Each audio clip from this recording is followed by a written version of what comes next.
사랑하는 가족 여러분, 오늘 종료주일을 시작을 해서 한 주간 동안 예수님의 고난의 중요한 그 교훈 의미를 함께 동참하는 고난주간이 시작되었습니다. 올해도 또 종료주일 고난주간 또 부활절이 왔구나 이런 의미가 아니고, 원래는 꼭 고난의 이 주간이 우리에게 주는 귀한 교훈을 우리 마음속에 새기고 또 부활의 영광이 얼마나 큰가를 함께 큰 은혜로 우리가 얻는 그런 기간이 꼭 되시기를 예수님의 이름으로 축복합니다. 아멘. 특별 새벽기도 5일 기간 동안에는 이번에는 사도행전을 우리가 함께 통독을 합니다. 그래서 꼭 나오셔서 함께 사도행전 통독할 수 있는 시간을 같이 가졌으면 좋겠습니다. 아멘. 자, 사랑하는 가족 여러분, 마가복음 11장 1절부터 11절까지 말씀을 보면 예수님이 나귀를 타시고 예루살렘 성으로 들어가셨습니다. 이때 많은 사람들이 나왔습니다. 그들은 종려나무 가지를 꺾어서 흔들면서 예수님을 아주 열광하며 환영을 했습니다. 이제 예수님의 33년 이 공생의 기간 맨 마지막 주간이 시작된 것입니다.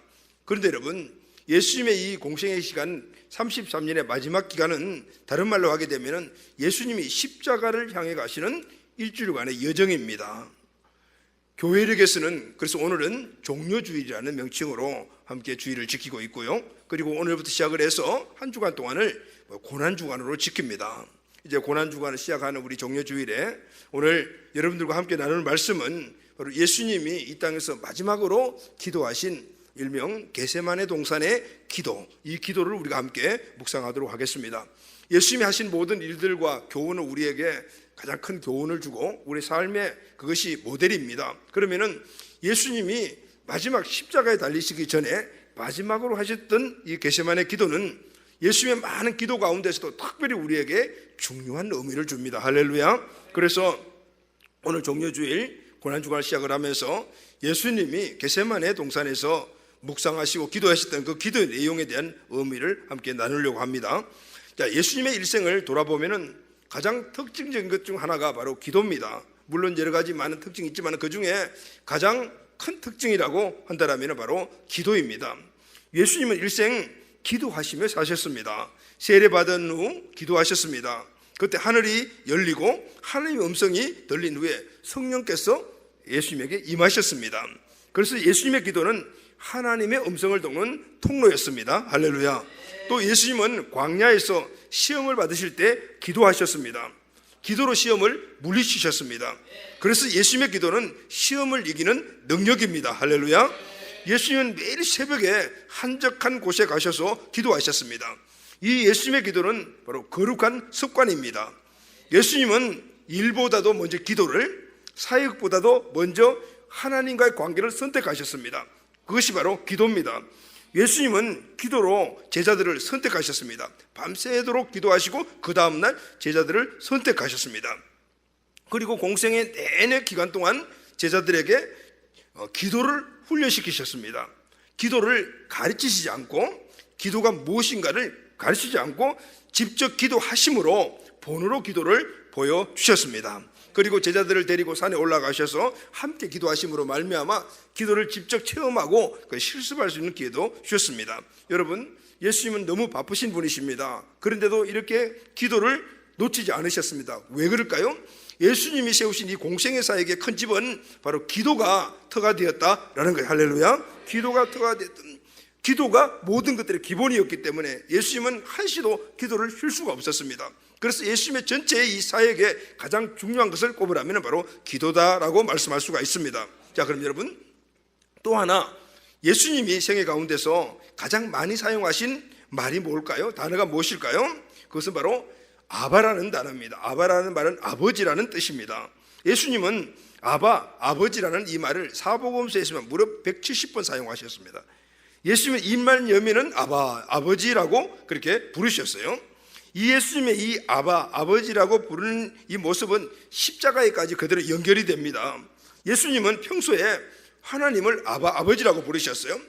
이 말씀은 무슨 의미를 우리에게 주는가 하면은 예수님의 모든 삶의 우선순위가 하나님이었다라는 것을 말씀합니다. 예수님의 마음속에는 항상 하나님이 가득 차 있었습니다. 예수님은 항상 하나님만 생각하고 살았습니다. 여러분, 우리도 마찬가지입니다. 우리 마음 안에 어떤 생각을 많이 하고 있느냐, 그 생각이 우리 마음속에 담기게 되면 우리가 입 밖으로 나오는 말이 그 말이 나옵니다. 예수님은 항상 하나님 생각, 그리고 항상 하나님의 뜻을 생각하고 살았기 때문에 그분의 생각이 말로 그대로 나타났습니다. 행동으로도 그렇게 나타난 것이죠. 늘 아버지라는 이 말씀을 하시니까 그 말씀이 십자가의 그 참혹한 고통 속에 있는 그 상황 속에도 아버지라는 말이 나왔습니다. 누가복음 23장 34절 말씀을 보면은 예수님이 십자가에서 이렇게 말씀하십니다. 아버지여, 저들을 사하여 주시옵소서. 자기들이 하는 것을 알지 못합니다라고 해서 돌아가시는 순간까지 예수님은 아버지를 생각하고 아버지를 생각하고 있었습니다. 자, 그럼 여러분, 오늘 우리는 지금 어떤 말을 가장 많이 합니까? 우리가 입만 열면 나오는 말이 무슨 말입니까? 우리가 입만 열면 가장 많이 나오는 말이 오늘 내 마음을 가득 채워져 있는 생각입니다. 그러면 우리는 늘 그 생각을 하고 살고 있다는 것이죠. 그러면 우리는 어떤 생각을 하고 삽니까? 어떤 말을 하고 삽니까? 죽는 순간에 우리는 그러면 무슨 말을 할까요? 바로 평소에 우리가 마음속에 담고 있는 생각, 늘 갖고 있던 생각들이 죽는 순간에도 그것이 말로 나오게 되는 것입니다. 예수님이 바로 그런 모습을 보여주고 있습니다. 사랑하는 가족 여러분, 우리는 죽는 순간까지 무슨 말을 할까요? 우리도 예수님처럼 하나님 아버지라고 불러야 되지 않겠습니까?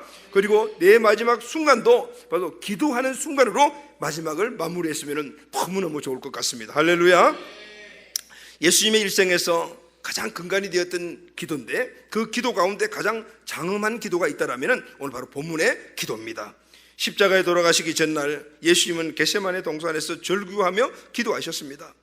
얼마나 간절히 기도하셨는지 땀방울이 핏방울이 되어 떨어졌다라고 성경은 기록하고 있습니다. 예수님은 이 기도에 목숨을 걸었습니다.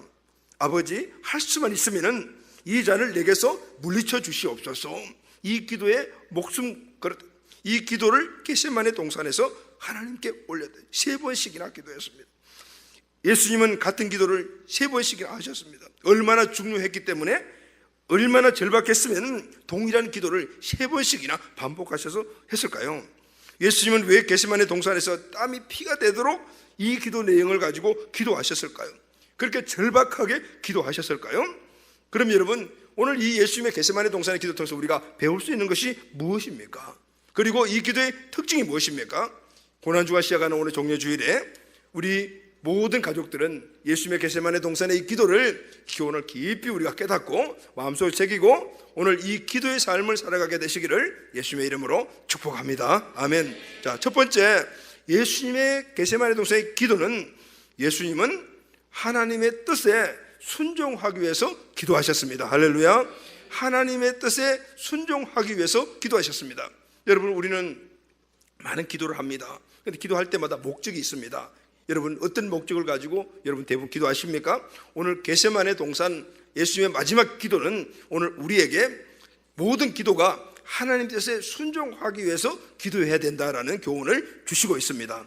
여러분, 예수님은 일생 동안 하나님의 뜻에 순종하며 사셨습니다. 예수님이 일생 동안 붙잡고 사신 것은 오직 하나님의 뜻이었습니다.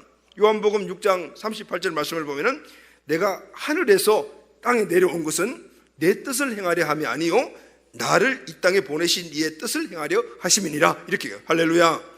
예수님이 이 땅에 오신 것은 예수님이 당신의 뜻을 이 땅에 이루기 위함이 아니고 그를 보내신 하나님의 뜻을 이 땅에서 이루기 위하여 내가 이 땅에 왔다. 이렇게 말씀을 하셨습니다.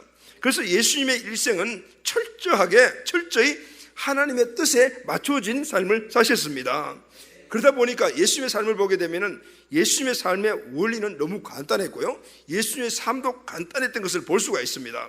예수님의 삶의 원리는 간단했어요. 이런 원리입니다.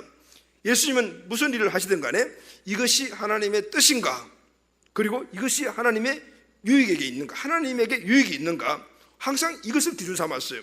다시 말하면 내 뜻, 내 유익이 아닌 하나님의 뜻, 하나님의 유익에 당신의 삶의 모든 초점을 맞춘 삶을 사셨습니다. 그러니까 나에게 유익이 되지 않는다 해도 나는 하나님의 뜻이면 무조건 한다. 그러나 내가 아무리 나에게 많은 유익이 있다 하더라도 하나님의 뜻이 아니면은 절대 하지 않는다. 이것이 바로 예수님의 삶의 모습이었어요. 할렐루야. 이런 삶을 사신 예수님은 말도 동일하셨습니다. 지금 내가 하는 말이 옳은가 그런 말인가 이것이 문제가 아니다. 오늘 지금 내가 하고 있는 이 말이 하나님의 뜻에 맞는 말인가 맞지 않는 말인가 이것이 중요하다. 이것이 예수님의 말의 기준이었어요. 여러분, 이 모든 것들이 다 하나님의 뜻, 하나님의 생각에 기준을 둔 예수님의 삶을 사신 걸 볼 수가 있어요. 그러니까 예수님의 삶은 단순했습니다. 하나님의 말씀에 맞나 안 맞나 그대로 사신 거예요. 기준에 벗어났냐 벗어나지 않느냐 복잡하지 않았습니다. 예수님은 이렇게 단순한 기준에 의해서 단순한 삶을 사셨습니다. 이것이 기준이었습니다. 요한복음 7장 16절 말씀을 보면은 예수께서 대답하여 이르시되 내 교훈은 내 것이 아니요 나를 보내신 이의 것이니라. 예수님이 수많은 교훈의 말씀을 하셨죠. 근데 그 교훈은 내가 한 말이 아니다. 나를 이 땅에 보내신 그분 하나님의 교훈이다. 이렇게 말씀해요. 예수님이 없는 거죠. 예수님 자신이 없는 겁니다. 오직 예수님을 통해서 예수님은 하나님만이 나타나기를 원하셨던 것입니다. 할렐루야. 그래서 여러분 사복음서를 보게 되면은 예수님은 유대인들과 자주 충돌을 합니다. 왜 충돌을 했냐면은 유대인들의 기준과 예수님의 기준이 다르기 때문이었습니다. 유대인들의 행동 기준은 율법입니다. 다시 말하면 우리가 지금 내가 하는 이 행동이 율법에 맞느냐 맞지 않느냐 유전과 규례에 맞느냐 안 맞느냐에 따라서 한다 안 한다를 결정을 했습니다. 이들의 기준은 글쎄 예수님과는 완전히 달랐습니다. 예를 들면 이런 것입니다. 예를 들어서 안식일에 병든 자가 있었습니다. 그런데 병을 고칠 수 있는 방법이 있습니다. 그 율법은 안식일에는 노동을 하면 안 된다. 그러니까 안식일날 이 병자를 고치면 안 된다. 이게 율법입니다. 그런데 예수님은 안식일날 병자의 병을 고치셨습니다. 왜냐하면 안식일을 불문하고 안식일이든 월요일이든 화요일이든 수요일이든 어떤 날에도 불문하고 고통당하고 있는 자는 병 고침을 받는 것이 하나님의 뜻이다라는 걸 알았기 때문에 할렐루야. 여러분 하나님은 우리의 아버지십니다. 부모시죠. 우리 자녀를 둔 우리 부모님들은 이 사실을 너무나 잘 압니다. 자녀가 병들어 고통 속에 있다라면은 부모는 아버지는 이것저것 안 따집니다. 오늘이 일요일인지 오늘이 월요일인지 안 따집니다. 오늘 잠자는 시간인지 아니면 지금 쉬는 시간 이런 거 안 따집니다. 고침을 받을 수 있는 길이 있다라면 방법이 있다라면 어디든지 갑니다. 무엇이든 다 합니다. 이것이 바로 부모의 마음입니다. 여러분 이것이 병자에 대한 하나님 아버지의 뜻이라는 것을 예수님은 알고 있었기 때문에 할렐루야 아멘. 그래서 예수님은 안식일 날도 병자를 고치신 겁니다. 유대인들과 그래서 충돌이 일어나죠. 기준 문제입니다. 여러분 예수님이 가장 강력하고 확실하게 하나님의 뜻이라고 믿던 것이 있었습니다. 물론 다른 것 다 마찬가지지만 가장 예수님의 우선순위가 뭐죠? 그것은 바로 십자가에 죽으시는 겁니다. 할렐루야. 십자가에 당신이 죽으시는 것, 이것이 하나님의 뜻이라고 예수님은 확실히 알고 있었습니다. 온 세상을 구원하시기 위하여 자신을 십자가에 내어놓는 것, 이것이 하나님의 뜻임을 예수님은 너무 잘 알고 있었습니다. 예수님은 이를 위해 가지고 다시 말하면 십자가에서 죽으시기 위해서 하나님이 이 세상에 나를 보내주셨다라는 사실을 너무 잘 알고 있었습니다. 마태복음 20장 28절 말씀 보면은 인자가 온 것은 섬김을 받으려 함이 아니라 도리어 섬기려 하고 많은 사람을 위하여 자기 목숨을 대속물로 주려 함이니라 이렇게 말합니다. 예수님은 당신이 이 땅에 오신 이유를 확실히 알았습니다. 그것은 바로 이 땅에 온 모든 사람들에게 대속물이 되는 것입니다. 그런데 그 대속물이 되는 것은 하나님 아버지의 뜻이라는 사실을 알고 있었습니다. 그래서 예수님이 이 땅에 오셔서 모든 사역을 행복하게 하신 겁니다. 사랑하는 가족 여러분, 정말 행복한 사람은 하나님이 왜 나를 이 세상에 보내셨는가를 알고 그리고 그 삶을 살아가는 사람입니다. 할렐루야. 그리고 그것을 자신의 인생 목표로 삼고 그 목표를 향해서 일직선으로 달려가는 사람, 바로 행복한 사람입니다. 예수님이 바로 그렇게 하셨기 때문입니다. 그래서 여러분 예수님의 삶을 보게 되면은 처음부터 하나님의 뜻, 그 십자가 지는 일입니다. 거기에 모든 초점이 다 맞춰져 있던 것을 볼 수가 있습니다. 그래서 예수님이 가장 강하게 보이실 때가 언제인가 하면은 십자가를 지시러 예루살렘으로 올라가실 때였습니다. 예수님이 모든 사역에서는 당당하셨고 그리고 강한 모습을 보이셨습니다. 그러나 가장 당당하게 강하게 보인 모습이 언제인가 하면은 예루살렘으로 십자가를 지러 올라가실 때였습니다. 누가복음 9장 51절 말씀을 보면 예수께서 성천하실 기약이 차감해 예루살렘에 올라가 국결심하시고 이제 죽으시고 이제 성천할 날이 가까이 다가오셔서 예수님이 예루살렘으로 올라가기로 굳게 결심하시고 이렇게 말합니다. 굳게 결심하시고 예루살렘으로 올라가면 어떻게 됩니까? 죽습니다. 십자가에 죽게 됩니다. 근데 여러분, 세상에 죽으러 가는데 굳게 결심한 사람이 있습니까? 없습니다. 누가 죽으러 가는 길이 굳게 결심하고 간 사람이 어디 있겠습니까? 오래오래 살고 좋은 일 있고 그게 갈 때는 우리가 굳게 결심하고 가는데 예수님처럼 죽으려고 굳게 결심하고 가는 사람들은 없습니다.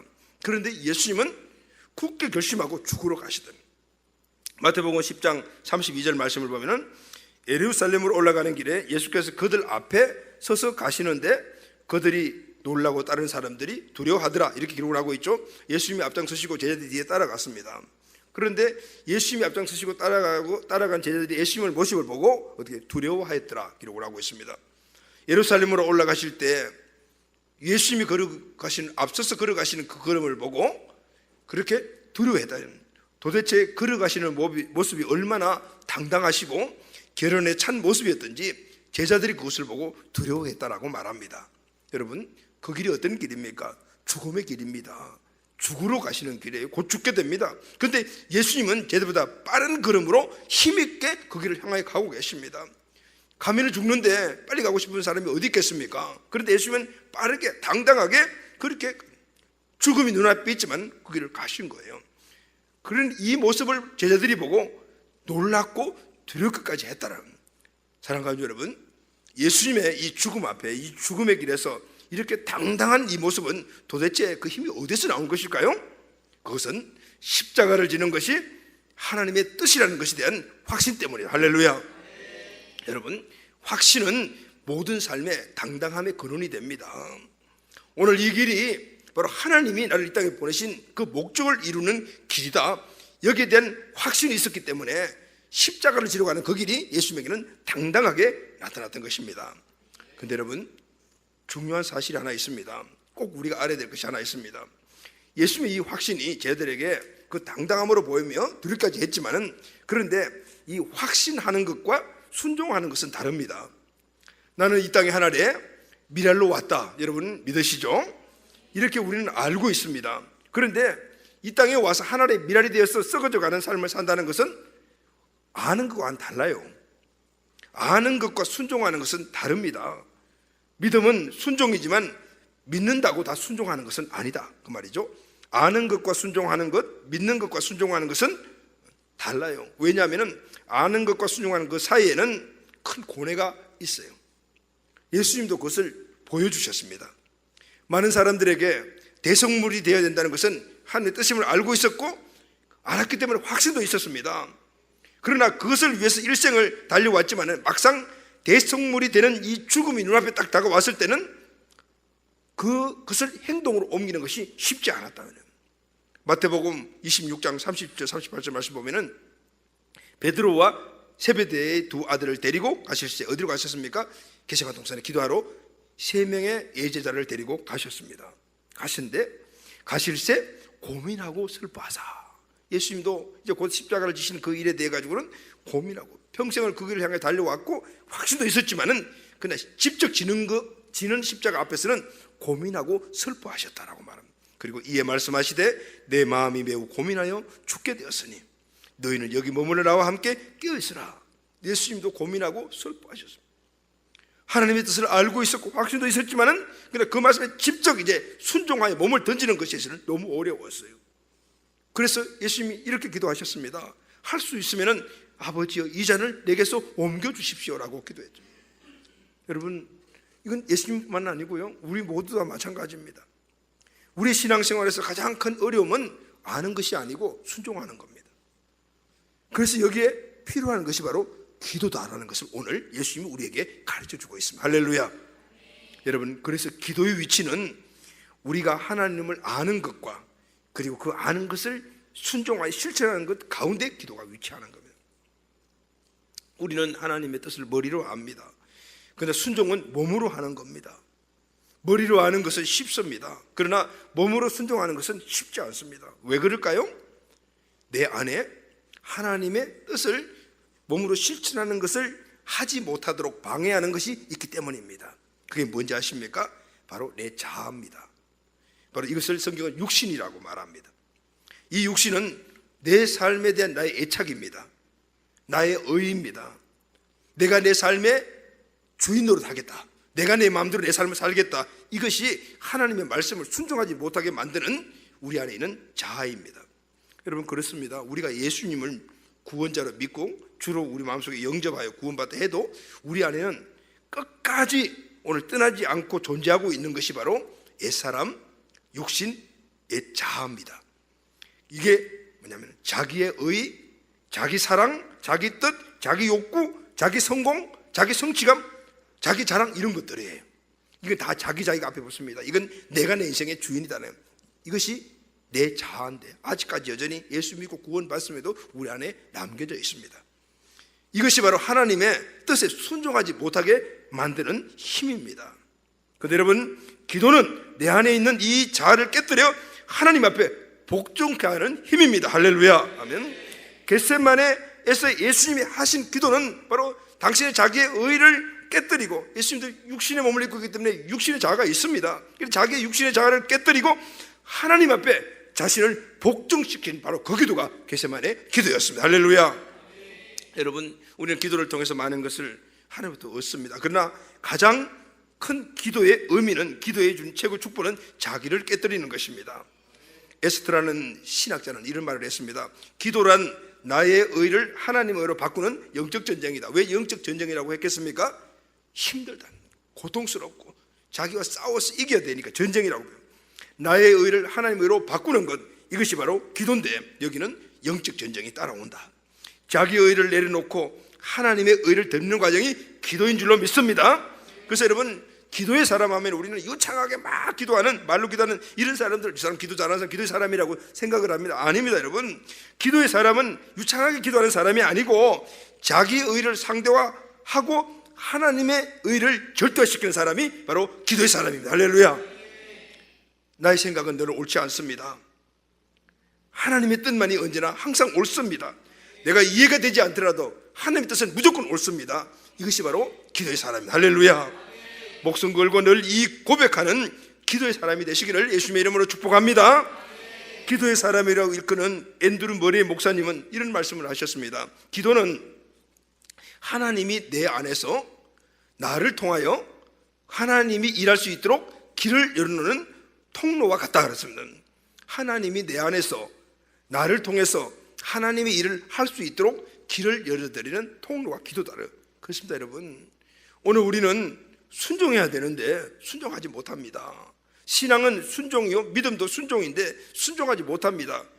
그래서 우리의 이 모습을 아시기 때문에 하나님께서 기도라는 도구를 우리에게 주신 것입니다. 순종하기 위해서 기도해야 합니다. 여러분, 순종하면 우리는 좀 뭔가 부담이 됩니다. 뭔가 굴욕적인 생각이 듭니다. 아닙니다. 하나님께 순종하면 하나님의 복을 우리가 누릴 수가 있습니다. 할렐루야. 기도하면 성령이 역사하여 순종하게 만들어 주십니다. 사랑하는 가족 여러분, 말씀대로 살고 싶으십니까? 기도하시기를 주의 이름으로 축원합니다. 더 좋은 가정, 더 행복한 삶을 살고 싶으십니까? 그러면 당연히 기도해야 합니다. 왜냐하면 하나님은 우리가 잘 되고 행복하기를 원하시는 분이십니다. 그 잘되고 행복의 모든 힘과 조건들을 우리가 기도할 때 우리에게 허락하여 주셔서 통로가 되어 우리 삶 안에 이루어지게 만들어 주시는 겁니다. 기도하면 행복해집니다. 기도하면 주의 뜻을 이루어 그 뜻, 좋은 뜻이 우리 삶 가운데 이루어지는 것이기 때문에 그것이 우리에게는 축복이며 행복이 되는 것입니다. 사랑하는 가족 여러분, 고난주가 시작하는 이 종려주일에 예수님의 겟세마네 동산의 첫 번째 교훈, 바로 하나님께 순종하기 위해서 늘 기도하는 우리 가족들이 다 되시기를 예수님의 이름으로 축복합니다. 두 번째, 겟세마네 기도의 특징은 이 예수님이 겟세마네에서 기도하셨는가? 그것은 바로 고난 앞에서 담대하게 승리하기 위하여 기도하셨습니다. 고난 앞에서 담대하게 승리하기 위해서. 수없이 많은 고난 앞에 있는 우리들도 오늘 이 겟세마네의 기도를 통하여 항상 승리하게 되시기를 바랍니다. 아멘. 겟세마네에서 예수님은 하나님의 뜻에 순종하기 위해서 피를 흘리며 기도하시고 계셨을 때에 예수님의 상황 속에는 변화된 것이 있습니까? 없어요. 여전히 십자가는 예수님을 위해서 준비되어 있었어요. 고난의 십자가는 준비되고 있어요. 근데 여러분, 십자가는 쉬운 게 아니에요. 십자가의 고난은 쉬운 것이 아닙니다. 십자가는 당시 최악의 사형 방식입니다. 십자가는 단순히 죄인을 사형시키는 것, 죽이는 것이 목적이 아닙니다. 어떻게 하면 가장 잔인하고 어떻게 하면 오래 고통받고 죽일 수 있는가, 그 목적을 이루기 위해서 고안된 것이 바로 십자가형입니다. 그래서 여러분, 십자가에 달린 제수는 금방 죽지 않습니다. 예수님은 6시간 만에 죽으셨지만은 어떤 제수들은 며칠간에 달려 있다고 합니다. 십자가에 일단 달리게 되면 달리기 전에 가시관을 쓰고 양손에 못 박히고 그리고 발에 못 박히고 달려집니다. 그러면은 점점 힘이 빠지게 되면은 어떻게 사람 몸이 축 이렇게 늘어지게 됩니다. 이때 이 몸무게가 횡격막을 눌러가지고 이 숨을 쉬기가 어렵게 만듭니다. 그래서 십자가에 달린 이 제수는 숨을 한번 쉬기 위해서 이 몸을 온신의 힘을 내가지고 끌어올려야 합니다. 얼마나 고통스럽겠습니까? 그것뿐만 아닙니다. 머리에 쓴 가시관, 양손에 박힌 못, 발에 박힌 이 못, 그리고 창으로 찔러진 이 허리에서는 계속해서 피가 흘러내립니다. 피가 다 빠져나갑니다. 물도 빠져나갑니다. 이때 일어나는 현상이 극심한 탈수증입니다. 목이 바짝바짝, 입이 바짝바짝 말라 들어갑니다. 그런데 그 사형 현장은 바로 팔타인, 햇빛이 쨍쨍 내릴 때는 그런 환경입니다. 여러분, 성지순례에 가셔서 이 팔산 지역을 한번 걸어보시면은 모자 없으면 금방 머리털이 다 빠질 정도로 극심하게 덥습니다. 물 안 먹으면은 금방 탈수 현상이 일어납니다. 선글라스 끼지 않으면은 금방 실명될 것 같은 그런 빛입니다. 거기에 모든 것들이 다 노출된 상태로 그냥 십자가에 달려 있는 것입니다. 태양빛으로 정신이 완전히 혼미해집니다. 예수님은 이 고통을 6시간 동안 당하셨습니다. 여러분, 누가 이 고통의 십자가를 앞에 두고 두려워하지 않는 사람이 세상에 있겠습니까? 마태복음 26장 38절 말씀 보면은 예수님이 이 십자가의 이 고난의 목전에서 이렇게 말하셨습니다. 내 마음이 매우 고민하여 죽게 되었으니, 예수님 마음에 너무 고민이 생겨요. 죽을 정도로 고민이 생겨요. 죽을 정도로 극심한 고통을 당하고 있다 그 말. 너희는 여기 머물러 함께 기도해라. 그래서 3명의 사랑하는 제자에게 중보기도를 요청한 그 기도가 바로 겟세마네 기도잖아요. 여러분, 기도는 바로 이러한 고통의 자리에서 시작이 됩니다. 언제나 절박한 기도는 고통 가운데서 일어납니다. 그러나 중요한 것은 간절한 기도를 통하여 고통은 사라집니다. 할렐루야. 자, 여러분, 오늘 이 십자가, 오늘 이 문제에 대해서 우리는 이런 질문을 스스로에게 아니면 다른 사람에게 던진 경우가 있을 것 같습니다. 왜 하나님은 인간을 구원하시는 계획을 십자가를 통해서만 이루시려고 하셨을까요?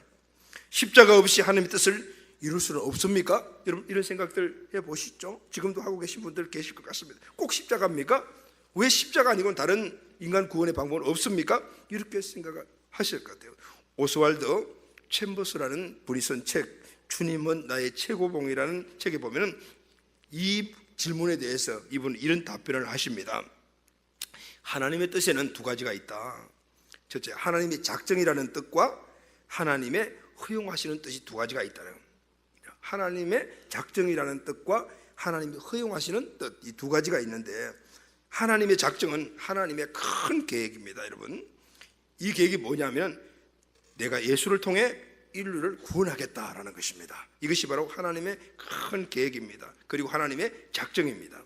그런데 하나님의 이 큰 계획을 이제 이루기 위하여, 그 하나님의 작정을 이루기 위해서는 하나님이 허용하신 많은 작은 계획들이 있다. 큰 계획 안에 이걸 이루기 위해서 중간중간 작은 계획들이 있는데, 이 계획들에게 동반되는 것이 뭐냐면 고통과 고난이다. 그것을 감당하는 자들의 고통과 고난, 대가지불이 따른다 그 말입니다. 여러분, 하나님께서 예수님을 통해서 인류를 구원할 큰 계획을 세우셨습니다. 자, 이 일이 이주기까지는 많은 사람들이 그 작은 계획들을 다 이루어 가셨어요. 그런데 그 작은 계획들 이루어 갈 때마다 고난이 항상 수반되었습니다. 첫째가 마리아입니다. 처녀가 임신했기 때문에 이 마리아에게 고난이 따라왔습니다. 그러나 그것은 인류 구원을 위해 하나님이 마리아에게 허락하신 고난이었습니다. 할렐루야. 남편인 요셉도 심적 고난을 받았습니다. 이것 역시 인류 구원을 위한 하나님의 계획을 위해서 요셉이 감당할 몫의 고난이었습니다. 여러분, 성경을 보게 되면 때로는 악역도 있습니다. 가룟 유다는 예수님을 배신했고, 그리고 수자인 베드로도 예수님을 부인했습니다. 하나님의 허락하신 뜻 가운데서 일어난 것입니다. 오늘 이거 선택할 것은 하나님 이 모든 인간들에게 자유의지를 주셨습니다. 그 자유의지를 통해서 하나님의 허락하신 뜻 가운데서 이것을 선택할 수 있고 선택하지 않을 수 있는 길을 열어놓으신 겁니다. 여러분, 가룟유다가 잘했다는 게 아니에요. 문제는 그때 기도가 필요했다라는 겁니다. 하나님이 우리에게 허락하신 고통은 하나님 작정의 한 부분으로 우리가 받아들이게 하는 것이 기도인 줄로 믿습니다. 기도는 우리가 당하는 고난을 큰 그림 안에서 보게 합니다. 우리는 고난이 오게 되면 내 고난에 거기에 막 함몰되어서 거기에 함몰되어 있지만은 그러나 기도하게 되면은 하나님의 큰 계획 안에 있는 나의 작은 고난을 보게 되는 거예요. 하나님의 큰 계획을 보게 되는, 하나님의 작정이라는 큰 그림을 보게 되면 그때 지금 내가 당하고 있는 이 고난을 이해하게 되는 거예요. 아, 이것이 하나님의 큰 계획 가운데 있는 허용된 주님의 뜻이구나. 그것을 알고 그때 그 고난을 내 고난으로 받아들이게 되는 것입니다. 할렐루야. 마리아는 자기에게 찾아온 고난을 하나님의 뜻이라는 것을 알고 순종함으로 그것을 받아들입니다. 누가복음 1장 38절 말씀에는 마리아가 이르되 주여 여정이오니 말씀대로 내게 이루어지이다. 이렇게 할렐루야. 마리아가 이렇게 고백할 때까지 고통 가운데 엄청나게 기도했을 것입니다. 마리아는 기도했고 드디어 승리했습니다. 여러분, 요셉도 고통을 기도로 받아들였습니다. 베드로도 통곡으로 기도하며 그렇게 해서 이겨냈습니다. 그런데 여러분, 가룟유다는 이겨내지 못하고 자살을 했습니다. 베드로와 이 가룟유다의 차이는 실수의 차이가 아니고 기도의 차이였다. 베드로는 기도했고 가룟유다는 기도하지 않았다. 결과는 엄연히 달랐다, 그 말입니다. 여러분, 십자가는 무엇입니까? 십자가는 세상을 구원하시는 하나님의 계획을 위하여 예수님이 감당해야 될 고난이었습니다. 하나님의 목적은 예수님을 십자가에 따라서 괴롭히는 것이 아닙니다. 인류 구원을 위한 하나님의 방법이 십자가의 고난이었습니다. 예수님은 그 하나님의 뜻을 이루기 위해서 고난을 담대하게 이겨내셨습니다. 할렐루야. 그 고난을 이겨내신 힘이 바로 겟세마네 동산의 기도였다고 말이에요. 아멘. 아멘. 예수님에게 십자가의 고난이 있던 것처럼 우리에게도 하나님의 뜻을 위하여 허락된 고난이 있습니다. 우리가 하나님의 이 위대한 계획을 안다라면 우리는 기도 내용이 바뀔 수밖에 없습니다. 내가 받은 고난 자체가 힘들고 어렵지만 하나님의 뜻을 이루는 것이라면 기꺼이 받겠습니다. 마리아의 기도가 우리 기도가 될 수가 있습니다. 하나님의 아들이신 예수님도 인류 구원을 위하여 받아야 할 십자가의 고난을 기도로 통과했듯이 오늘 우리에게도 모든 일어나는 이 문제들은 기도만이 통과할 수 있는 힘이다, 그 말이에요. 할렐루야. 아멘. 우리가 고난을 당할 때 문제는 그 고난 자체가 아니고 기도의 문제입니다.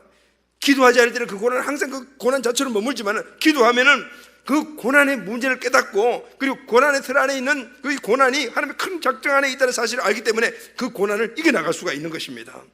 우리는 고난을 없게 해달라고 기도할 것이 아니라 하나님의 뜻을 위해 고난을 잘 감당하게 해달라고 기도해야 합니다. 아멘.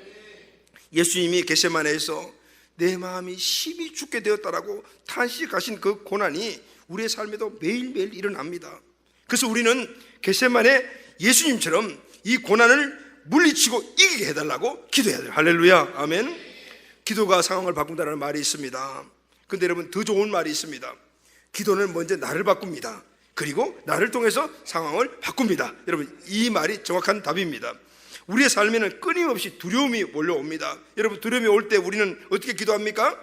우리는 용기를 달라고 기도해야 합니다. 그런데 여러분, 이 용기는 두려움을 피하는 능력이 아닙니다. 우리는 두려움을 얻게 해달라고 기도합니다. 그런데 이 용기는 두려움을 피하는 능력이 아닙니다. 두려움을 극복하는 능력입니다. 용기는 두려움을 없게 하는 것이 아닙니다. 두려움을 그대로 두고 그것과 맞짱 떠서 이기는 능력입니다. 할렐루야. 아멘. 예수님도 십자가를 앞에 두고 엄청 두려워하셨습니다. 그런데 여러분, 기도하신 후에 예수님이 완전히 바뀌어버렸습니다. 동일한 기도 3번 하고 난 다음에 예수님이 어떻게 바뀌었냐면은 마태복음 26장 41절 40절 보면은 세 번째 오사, 3번 기도하고 오셔서 잠자고 있는 제자들에게 이렇게 말씀하십니다. 이제는 자고 쉬라. 그만이다. 때가 왔도다. 인자가 죄인의 손에 팔리우니라. 일어나라. 함께 가자. 나를 파는 자가 가까이 왔느니라. 여러분, 예수님이 엄청나게 바뀌었습니다. 놀라운 변화가 일어났습니다. 기도하기 전에 예수님 뭐라고 말씀하셨습니까? 내 마음이 매우 고민하여 죽게 되었다. 하나님, 이 고난의 잔을 옮겨주시, 이렇게 기도했던 분이십니다. 근데 이제는 뭐라고 말합니까? 잠자고 있는 제자들을 깨웁니다. 일어나거라. 가자. 나를 파는 자가 지금 가까이 오고 있다. 당당함, 담대함이 회복된 주님의 모습을 볼 수가 있습니다. 할렐루야. 예수님은 무릎을 꿇고 3번 기도하셨습니다. 그래서 이렇게 변하신 것입니다. 예수님이 기도하시는 동안 상황은 아무것도 바뀌지 않았습니다. 예수님을 잡으러 사람들은 점점 다가오고 있었습니다. 십자가는 여전히 예수님을 기다리고 있었습니다. 상황은 그대로인데 예수님이 당당해진 이유가 뭡니까? 예수님 당신이 바뀌셨기 때문입니다. 예수님이 바뀌시니까 그때부터 모든 것이 바뀌어버렸습니다. 할렐루야. 아멘. 여러분, 겟세마네 기도의 능력의 최고봉은 요한복음에 나옵니다. 요한복음 18장을 보게 되면 예수님이 겟세마네 동산에서 기도를 마치고 일어서니까 군병들이 다가왔습니다. 예수님이 그들에게 물었습니다. 누구를 찾고 있느냐? 그때 군병들이 말했습니다. 나사렛 예수를 찾고 있습니다. 그때 예수님이 뭐라고 답변하셨습니까? 내가 거니라, 이렇게 말했습니다.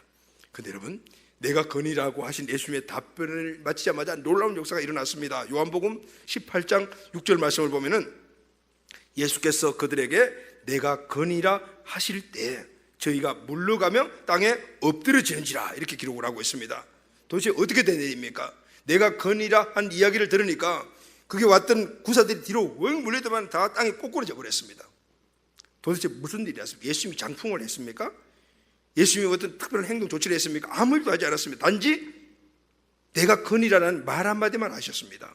그런데 군병들이 엎드려져 버렸습니다. 이 엎드려졌다라는 이 말의 원문의 뜻은 땅으로 꼬꾸라졌다는 거예요. 그냥 이렇게 엎드려져 가지고 절했다 이런 의미가 아니고 그냥 갑작스럽게 오는 큰 어떤 그 힘 능력 때문에 그냥 콱 꼬꾸라져 버렸다, 이런 말씀인 거예요. 여러분, 이것이 바로 기도의 능력입니다. 할렐루야.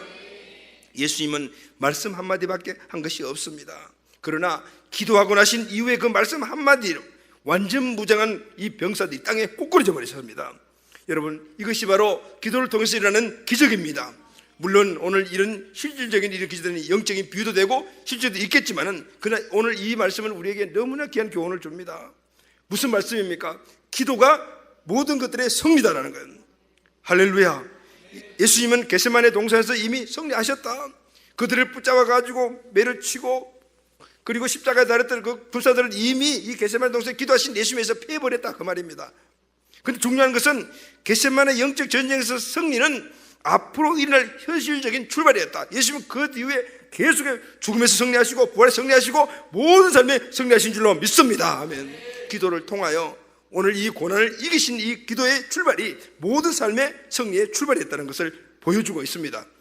예수님이 기도하셨던 겟세마네는 작은 산이 아니라 우리가 살고 있는 이 세상입니다. 겟세마네에 임했던 문제와 고통은 우리가 매일 겪고 있는 고통이요 문제들입니다. 그 문제들은 우리가 다 이해할 수도 없고 그리고 우리 힘으로 이길 수도 없는 것들입니다. 이길 수 있는 방법은 딱 한 가지입니다. 기도입니다. 할렐루야. 기도가 승리하게는 능력이요 기적입니다. 아멘. 여러분, 우리가 기도하면 예수님처럼 능력 있는 자가 될 수가 있습니다. 에베소 3장 12절 말씀 보면은 우리가 그 안에서 그를 믿음으로 말미암아 담대함과 확신을 가지고 하나님께 나아감을 얻느니라. 여러분, 세상을 이기는 힘은 담대함과 확신입니다. 할렐루야. 예수님의 담대함과 확신의 찬 모습이 제들을 두렵겠습니다. 오늘 이 세상의 신이 우리를 두려워할 수 있는 방법 딱 하나입니다. 기도할 때 얻는 담대함과 확신인 줄로 믿습니다. 이럴 때 우리는 모든 어려움들을 이기며 승리해 나갈 수가 있습니다.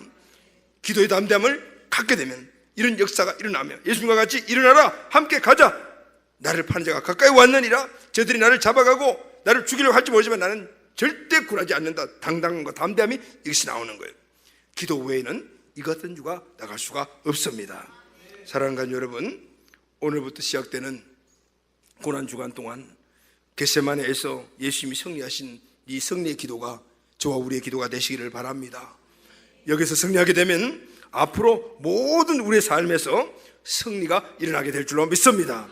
예수님의 이 승리, 앞으로 계속해 우리의 승리 주는 이 겟세마네 동산의 기도가 회복되어 우리의 모든 전생의 삶에서 항상 승리하는 우리 가족들이 다 되시기를 예수님의 이름으로 축복합니다. 아멘.